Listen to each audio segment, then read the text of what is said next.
गांव के एक कोने में मिट्टी से बने छोटे से घर में रहते थे रामू काका।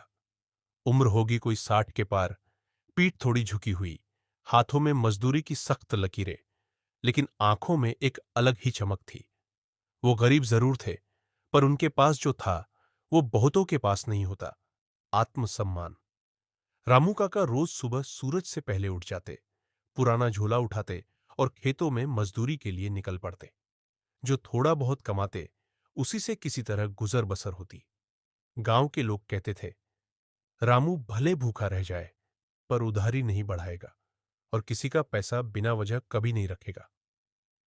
एक दिन की बात है, काम से लौटते समय जब रामू काका गांव के कच्चे रास्ते पर चल रहे थे, उनकी नजर जमीन पर पड़ी एक चमचमाती चीज पर पड़ी।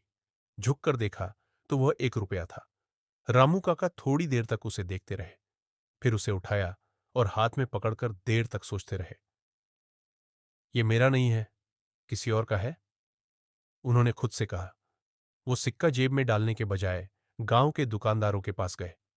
हर किसी से पूछते गए, तुम्हारा 1 रुपया कहीं गिरा था क्या? नहीं काका, सबका यही जवाब था। स्कूल के मास्टर जी से लेकर मंदिर के पुजारी तक, चौपाल के बूढ़ों से लेकर गांव के बच्चों तक। रामू काका ने सबसे पूछ लिया। किसी ने रुपये पर दावा नहीं किया। थके हुए थे, पर संतुष्ट नहीं। घर पहुंचे तो उस रुपये को भगवान की मूर्ति के सामने रख दिया और बोले, जब असली मालिक मिलेगा, ये रुपया उसी को मिलेगा।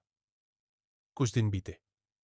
एक शाम गांव में बाहर से एक आदमी आया। चेहरे पर चिंता थी।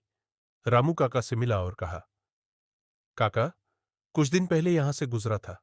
रास्ते में मेरा 1 रुपया गिर गया था। मुझे तब पता नहीं चला। वो रुपया मेरी बच्ची की दवा के लिए था। रामू काका मुस्कुराए, बिना कुछ पूछे घर के अंदर गए और वही रुपया उस आदमी को सौंप दिया। वो आदमी भावुक हो गया।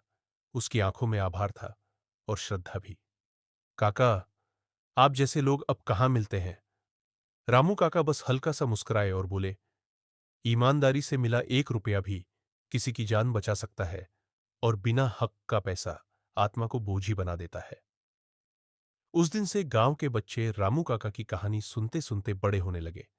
उनकी ईमानदारी, उनका आत्मसम्मान एक मिसाल बन गया, क्योंकि कभी कभी सिर्फ 1 रुपया ही काफी होता है दुनिया को यह दिखाने के लिए कि इंसान कितना अमीर है दिल से।